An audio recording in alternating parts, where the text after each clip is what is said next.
Hello, I am Chris Gurman, and welcome to my case study presentation. Armstrong Williams received $240,000 to help promote the No Child Left Behind Act.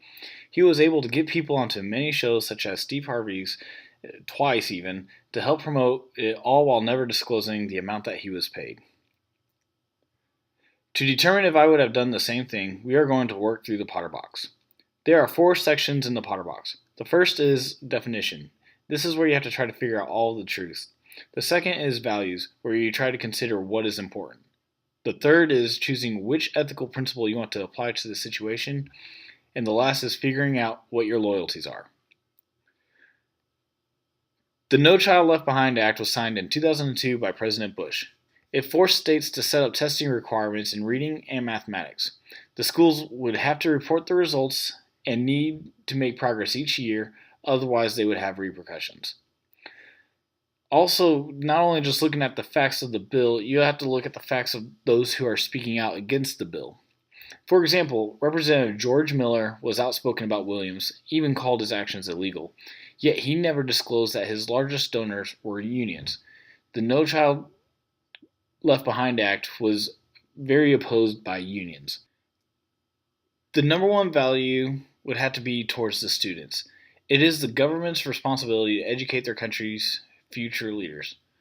Also, you need to show your constituents that voted you into power that you are solving issues that are important to them and not just ignoring the people.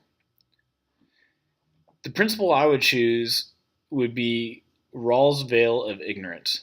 It requires one to remove themselves from identification of race, class, gender, or group interest.